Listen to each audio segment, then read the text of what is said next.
Welcome to the Fandom Outpost, your podcast for all things pop culture.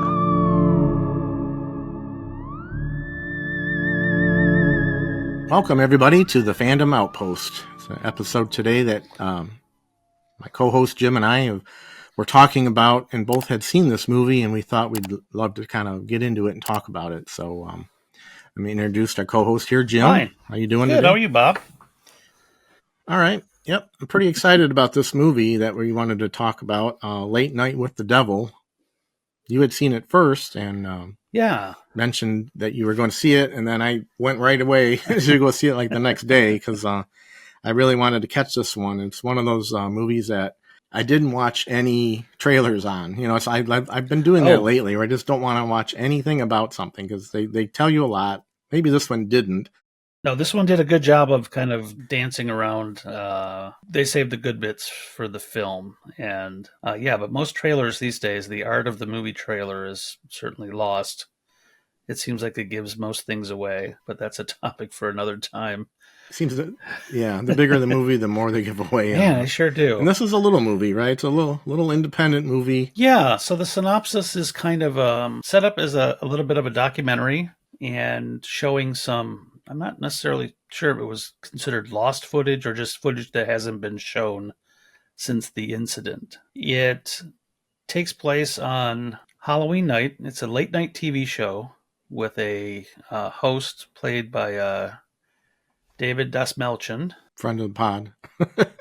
Friend of the pod, not really, but we love him here. We wish, but yeah. He's really good in everything he's in, and he's one of the hooks that got me to see it. It's him in a failing late night TV show and their Halloween special. 1977. 1977, right there, so right? it's set in the 70s. In order to garner ratings, he attempts to interview a possessed girl. I mean, Right. I don't want to say, but the trailer gives you that much. Right, we'll get into spoilers in a few here, but Right. Right, he wants to interview the author of a book that he's familiar with. This author, and she has a young girl that she's taking care of. That's from a cult that had destroyed itself, and she was a lone survivor. Right. Right. So they were throwing all the 70s like tropes that they could find.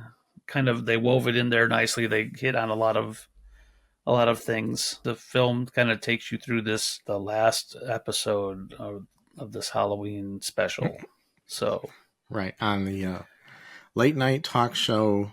Night Owl. Or Night Owl? Yeah, Night Owl. It's a slow burn, but it kept my interest throughout the entire thing. It has a bit of documentary portion at the very beginning that explains a lot. You have to pay attention in order to get the payoff of it. And I didn't realize that it was Michael Ironside narrating that until the end credits. And I was like, great. Yeah. I expected him to say the flight deck for this hop is 20,000 feet or whatever. Right. He would have been great in it as perhaps the skeptic. I could have seen him with that character, but the problem was he would have been Michael Ironside as the skeptic. Right. That was kind of the neat thing about the movie, was you didn't really know any of the actors. Right. Even David Dasmalchian is He's kind of a lesser known, hasn't been a leading man, and hopefully this will lead to more roles for him. I thought he was great in it. Yeah. What'd you think about they had I guess it was a gag because it had like 2.5 minutes of production company credits at the beginning. I would hope it was a gag, because it was like there is it's a gag. Literally a Family Guy gag about that, where they're sitting in a movie theater and there's all these like production company credits come on, like, oh, this is a right. I was in the theater. I'm like, okay, what's going on? Yeah, and then it gets to like it's like the 10th it was one. Like at least 20. Yeah, there were a lot. So I was like, did that just happen? Like out of control. So right, I'm like, this can't be real. But I think that's part of the subversive humor that's in the movie. Yeah, a little bit. As far as the movie in the 70s, that's what kind of... Well, first of all, anything that's set on Halloween, I just, that's like my favorite Halloween movie. So, anything that's set on Halloween night, I'm in on. Sign me up. Yeah. I just love that whole idea of a movie taking place on the Halloween night. And then you throw in the possession, whole thing, the genre. And that really played into the time of that mid 70s, right? That kind of Coming off The Exorcist. I'm interviewing an author that gave me the kind of Sybil. Yeah. That kind of there was a book out at that time right. about a girl with a bunch of multiple personalities. My wife loves that movie. Yeah, they did. The aesthetic of the production crew did a great job with the cheesy decorations you would see at a TV studio. So on. And we lived through it as kids, right? So it really struck a chord. There's a charm, especially there's a charm to it, yeah.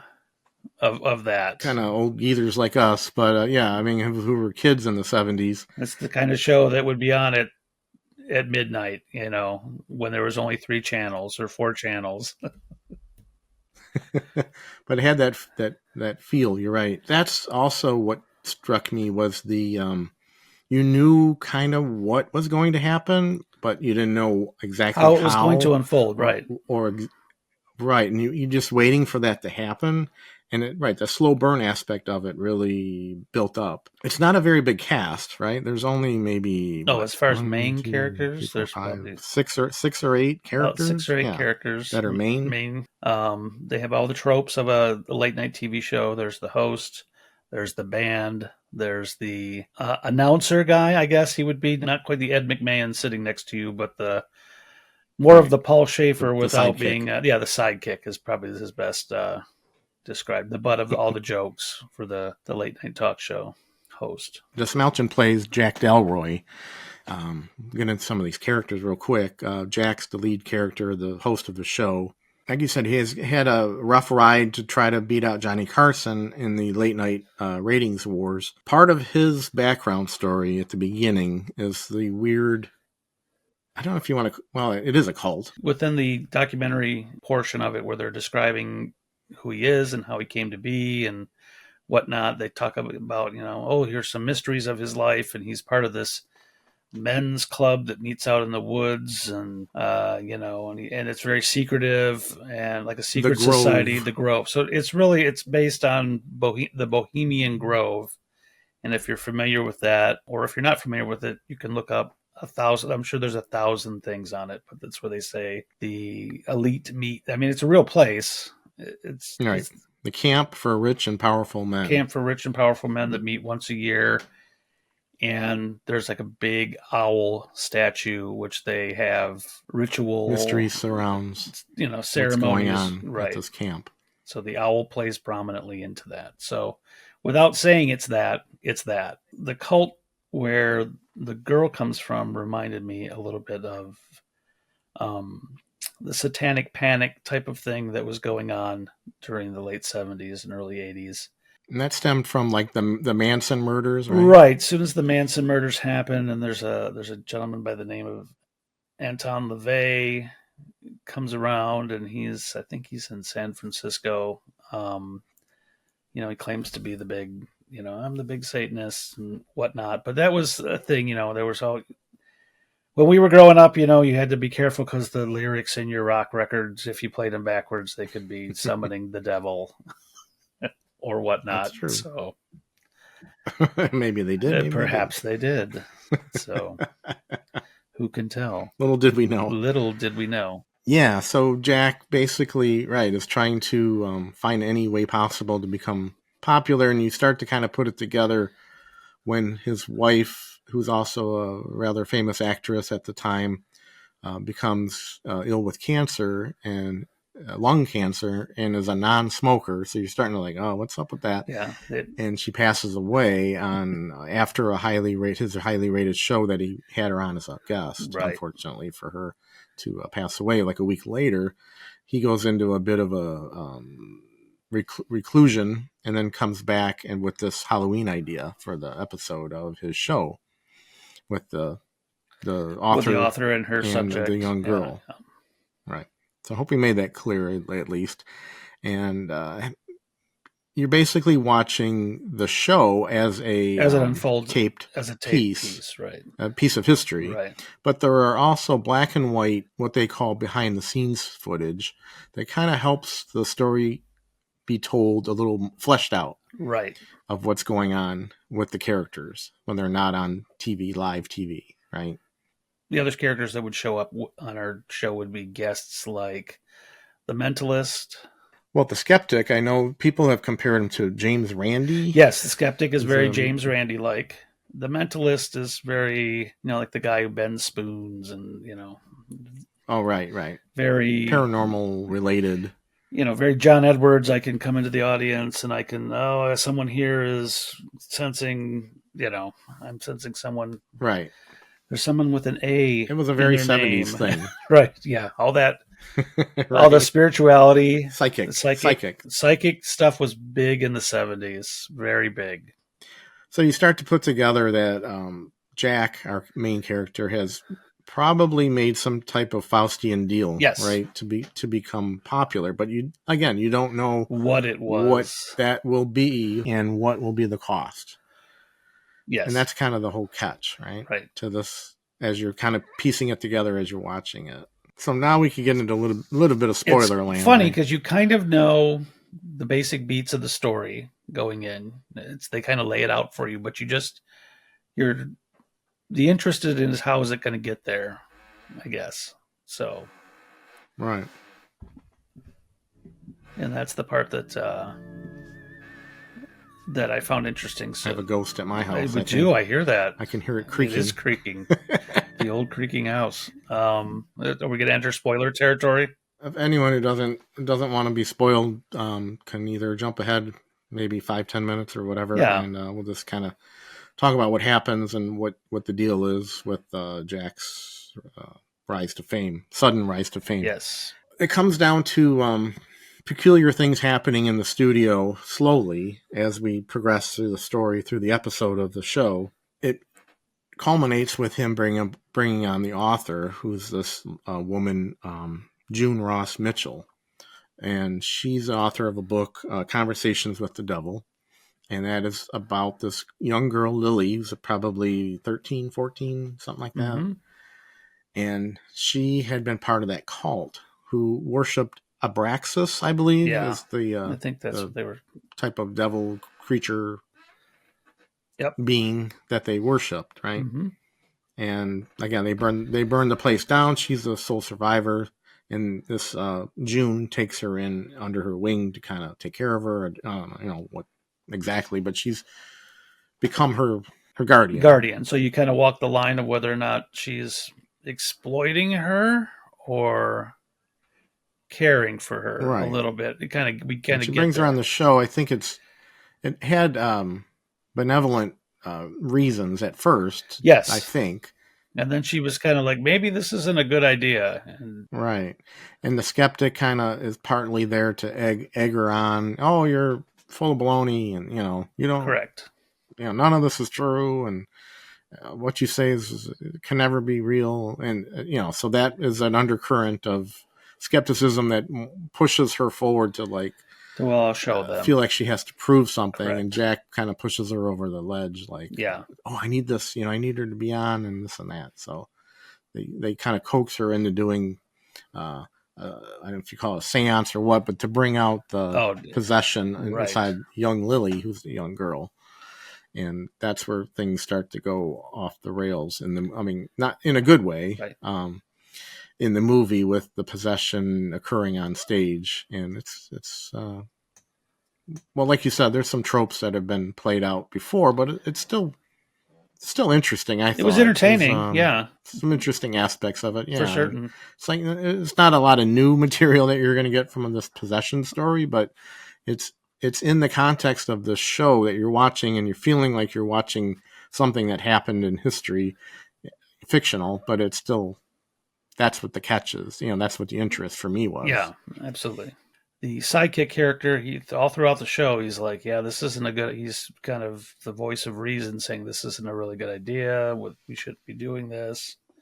Something's off, And it's like, and he's like, oh, and then he just gets poo-pooed, oh, don't worry about it. Don't worry about it. And our mentalist has a bit of an accident that causes him to leave.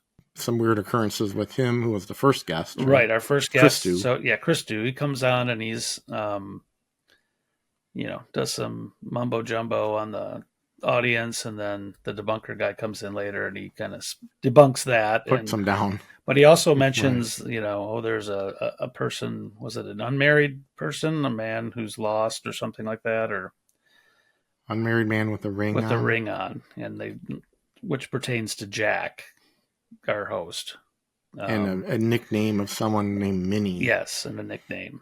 So then he proceeds to get a nosebleed, right? Christou does. And then Christou will later on start violently vomiting blood. Black sludge or something. Yeah, some bile or something. And nasty. And, the debunker is saying, oh, it's a trick and blah, blah, blah. And they take him off camera. And you find out during these commercials, when they break to commercials, when they break to that behind the scenes footage. So black and white. Black and white footage, yeah. And you find out that he died on the way to the hospital. And Jack's trying to keep it quiet. Yeah, he's like, don't tell anybody. It'll freak everybody out. We can't do this. Right. There's this air of something is going on, but let's not let it affect the show because the show matters most. This is where he's selling. This is where the selling of his soul is really coming to fruition on that. And overall, it has a very creepy vibe. It isn't scary at all. Right. It's not what you would think as a scare fest. There's some gore in it. I found it was going to be hard to know how to end it is the problem. What's the big climax going to be? Yeah. So that's where it stumbles a little bit. It had some creepiness to it. There were also some odd characters. It was Halloween night, and there was some sort of parade of the audience that the show was going to have during the show, or I don't know if it was behind the scenes or what, but there was a Halloween costume parade. And so there's various people in the crowd that are dressed in full-on costumes, and one in particular freaked me out because it was the skeleton costume this guy wore.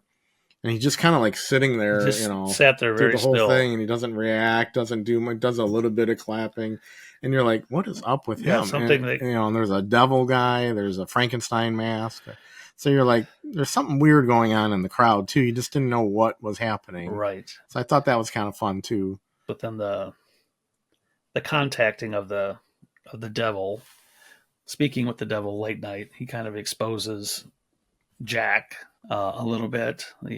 There's an implication that Jack has something to do with the author. Right. There's something going on with him and Jack and June. Right. And Lily is saying, kind of bringing out all the dirty laundry. Right. Kind of like, Jack, you made the deal in the woods and whatever. So that was kind of, it got creepy. It's a creepy type thing. Right. And you nailed it for me. When we spoke right after you saw it, you said it felt like a Night Gallery episode. And that's really the vibe that I got. And if you're old enough to remember the Night Gallery, then you'll know what I'm talking about. And if you're too young to remember the Night Gallery, it's an anthology television show that was mostly horror-based. Think of a Twilight Zone episode that is more horror mystery type based. As a kid, I was always freaked out by that one. Oh, the intro to that show was terrifying. Just the music, with all the mirrors and faces, and all the paintings coming. I think through. we mentioned it. I think we talked about it before. There were some great shows like Kolchak the Night Stalker and Night Gallery. I mean, they were just terrific, like spooky shows when we were young. That you could still find. I have the Night Stalker on disc. Yeah, check out Tubi. They have stuff all the time on there. It definitely reminded me of a Night Gallery episode. Yes. So, like I said, because of the small budget, the characters, the actors are not, everyone you might know. So it kind of felt like that type of a high-end supernatural TV show. And all the actors were very good. The actress that played the young child was great. Played Lily. Yep. Gus, I believe the sidekick was he was good. I had heard Gus, the sidekick, is his first movie role. Oh, he did great. I mean, that's what Absolutely I had heard. Did great. Carmichael Haig was the skeptic. Yes, he was good. Who was a former magician. He was good. Yeah, just had it all going for it. And once the devil is kind of comes out of Lily as she's kind of strapped to this chair on stage, and June's able to bring out Mr. Wriggles. Mr. Wriggles, who Lily affectionately calls the devil that comes into her, wiggles in her head and out of her head. Once that happens, you're right. Then you're like, where are we going now with this movie? What are we going to do? Because we start killing people off real in quick succession, and they definitely have a climactic ending, but then there's more after. So as far as the climactic ending, Lily kind of goes off, unleashes and unleashes like all this electricity, and she kind of becomes an electrical force where her head opens up and it's all a little bit special effects that all this it got crazy. Yeah. And then she's knocking off guests on the stage and throws Jack against the wall and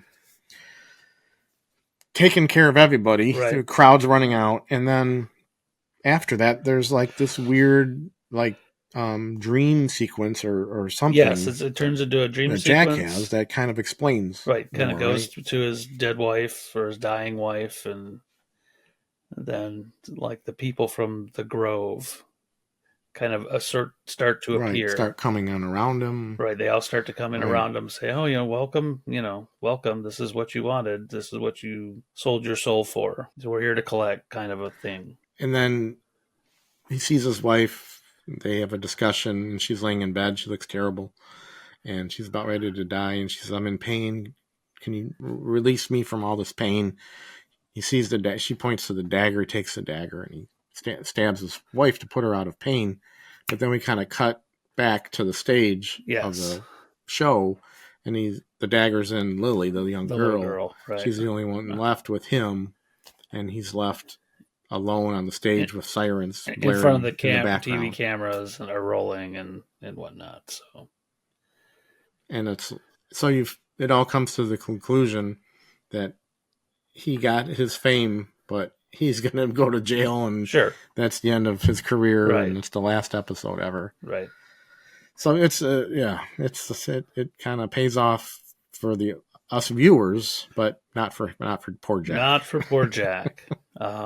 But yeah, I really enjoyed it. I'll be watching it on Halloween. I'll certainly watch it again. Like every year, I think. I'll certainly watch it again. Yeah. It had they really captured the vibe of everything that they were going for.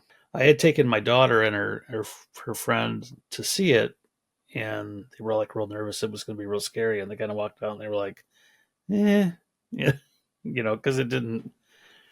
I think they enjoyed it as well, but it wasn't very scary. They were expecting something more along the lines of more recent fare that looks terrifying in every trailer. No, definitely you have to look at this one as a different type of certainly horror than a lot of the ones that are more current. You're right.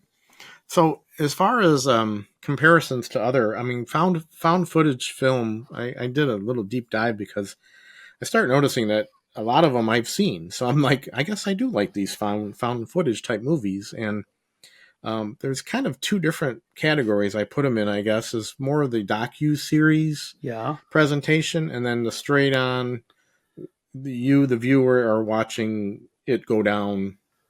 Oh, like you're just as it happens. It's like you just put in a tape. You're watching a tape, right? You're watching it. Otherwise, it's like just explained as a docu-series type. Here's what happened on this date, and then they show you clips and pieces and put it together. As far as Late Night with the Devil, it seemed to do a little bit of both almost. It had aspects of documenting. Yeah, very, very strong documentary at the beginning. If you miss that part, you're really missing a lot of the setup for the film. What's weird is that ending kind of takes you out of the... It takes you out of the whole... found footage. Right, takes you out of the... Like, this was a found footage, obviously, because found footage isn't going to get inside Jack's head to see what he's seeing. Right. So it kind of changed gears there at the end, and it broke its own rules, maybe? I think it did. I don't know if that's necessarily a bad thing, but it's just not what I expected, maybe. And I guess maybe I expected it to end a little differently, with maybe the younger Lily kind of doing something where she kind of mysteriously disappears or something, or does something to scare everybody, but then she disappears. And I don't know. There's just that the whole crazy electrical revelation of her at the end kind of was like, whoa, this is like... Yeah, that was a little more than I was expecting. Yeah, absolutely. I mean, it's fun. It's interesting. Oh, look, great. Yeah. It's definitely something.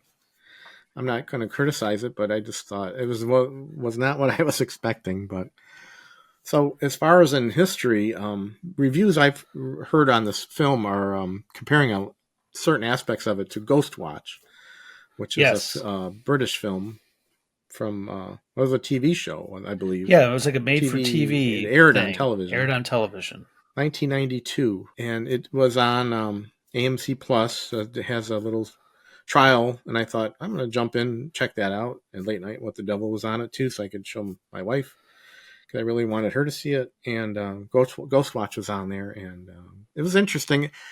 It was one of them. I have to admit, it gave me chills at the end down my back. Oh, good. And that hasn't happened in a while.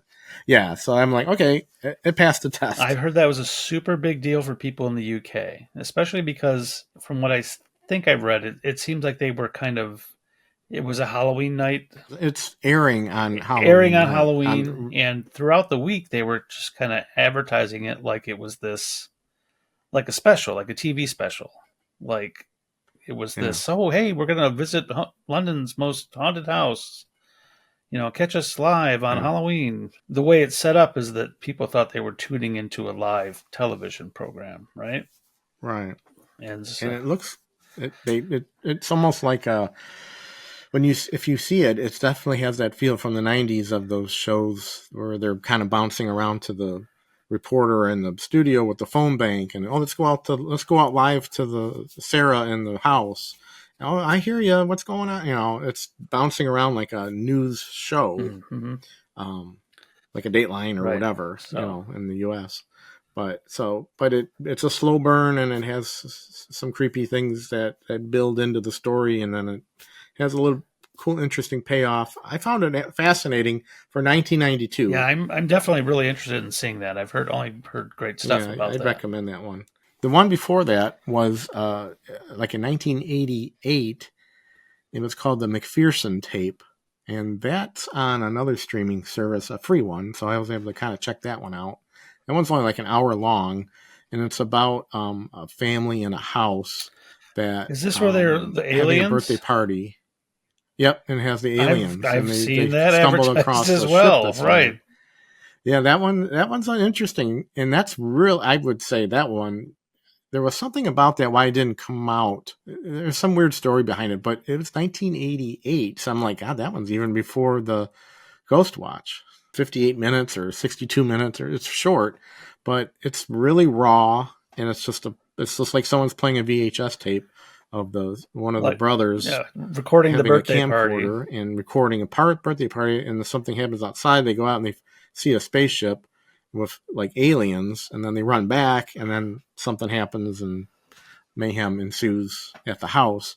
But again, a lot of these found footage movies and what came after it with the Blair Witch kind of rely on that slow burn that goes through a whole movie, and then there's usually some sort of payoff that you're going to get, right? You're going to get that last scene, last thing that's going to, oh my God, that's kind of the thing. Blair Witch being the granddaddy of it all, right? I mean, as far as probably the most profitable one. I remember seeing that in the theater and then being really like disappointed. But the thing I really liked about the Blair Witch was before it came out, they had a special that they ran on the Sci-Fi Channel, if I remember correctly, that was more like a documentary of them looking into the missing kids. It was in the dawn of the internet, and there was like an internet page about this whole story. They had it set up. They had their marketing really tightly. I mean, they had it figured out, and it paid off for them. No other movie I think can do that ever after that. My audience was freaking out when I saw it. Yeah, we freaked out at the end. We went I was so excited to see that. Kendall and I were married.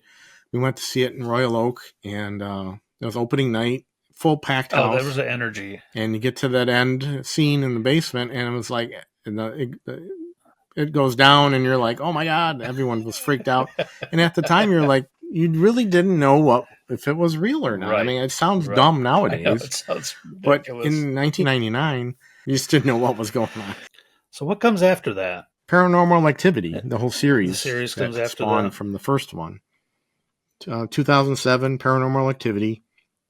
Same with Quarantine or Wreck, which was another 2007. Cloverfield, 2008. Oh, that's a great mention, yeah. That one I mentioned to you guys before, that Lake Mungo. Yes. That's an interesting one. That was 2008. It's not really known, but if you find that on streaming, I'd recommend that one. Another found footage about a girl gone missing. Apollo 18, 2011. I did see that. I had fun. Yeah, I did too. I had fun with that. Once. That was fun. I don't think I liked that one too much. I mean, it was fun, but I don't know if I'd watch that one. It was a fun premise, but once you get the premise, you're like, all right, I'm out. The only other comparison is the TV aspect of Late Night with the Devil had a bit of that, the chimpanzee from Nope in that TV show. That was the best part of Nope for me. That was the movie I wanted to see. You want a whole movie on that, right? Yes, I wanted to see a whole movie on just the show. Of the chimpanzee show, right. If they did a found footage of that episode, that would be something. Here's this. Yeah, that would have been a fantastic episode or a movie to watch. It was not that the premise of Nope wasn't bad, just it was okay. But once they had that chimpanzee thing, that was fantastic. Yeah, that was creepy. Yeah, it was super. I mean, that was terrifying. Terrifying and creepy. Yeah, yes. Knowing what it could do. Would you call this a Halloween classic? I would put that in my pantheon of stuff to watch for Halloween, or certainly within the day or two. In my gearing up for Halloween to put me in the vibe of that. So it definitely carried the Halloween vibe. There was that little bit of it had a small spark of controversy in the interstitials. You didn't mention that. Yeah, and the interstitials, which are "We'll be right back" or the things you see. It's like there's only a few of them too. Channel 7 or Late Night with Night, things you see where they go to commercial break. Usually a piece of artwork. Be right back. Yeah. Right. Apparently they were done with AI. The thing with AI is bigger than we can go into tonight. So, but considering all the hard work that the art team did on every other aspect of that film, it seems odd that, I don't know, time and budget constraint, but it gave itself away. Yeah. You do have to mention that, though, because it is quite a bit of a controversy going on in the film community about that, because what will it lead to next and all that kind of question comes up. As we use AI to probably edit this. I know. It's becoming more and more prevalent in everyday life, isn't it? It's a tool for good or evil. Depends on how we decide to use it. Well, that was good. I'm glad we had a chance to talk about this. Yeah, one last thing. I wanted to show you this here. I thought maybe with a little help we might, ladies and gentlemen, I think we're going to try to commune with the devil. But first, a message from our sponsor. I'm just joking. That's kind of the humor in the show. Hey, I meant to ask you, did Kendall like it? Yes, she did. Yeah, I'm glad, because I wasn't sure. It's always dicey when I'm trying to show something to the wife, so I got to know. You can usually say, look, give me 10 minutes. Yeah, no. Give me 10 minutes, and if you don't like it, we can bail out of it. And it definitely grabs your attention. And again, it's that slow burn that keeps you interested. Yeah. And it's like you're watching something in some sort of historic event. Which sometimes, I worry about slow burn stuff anymore because people don't have attention spans to pay attention to something long enough to have it play out, because we're scrolling. But the good news is that it's been doing well, or it did well in theaters. The theatrical run is over, and now it's on streaming, and I'm definitely going to pick it up if it comes on physical media. Oh, sure. Add that one to the shelf, my horror shelf I keep together. Our third co-host, Mark, hadn't seen it and we tried to get him to get into this episode with us, but it didn't work out time-wise, and he didn't have enough knowledge of the movie to really want to, get in on it. So respect hopefully that. next time. Hopefully next time. So, and we are planning an episode that three of us can dig into. Yeah, absolutely. Hopefully coming up shortly. Thanks, everyone, and follow us on social media and Facebook, our Instagram channel. We appreciate comments and likes and subscribing to our YouTube channel and Spotify. Thanks, everyone, for watching. Thanks for all your support. Yep. And we'll see you next time on the Fandom Outpost. Have a good night, gang.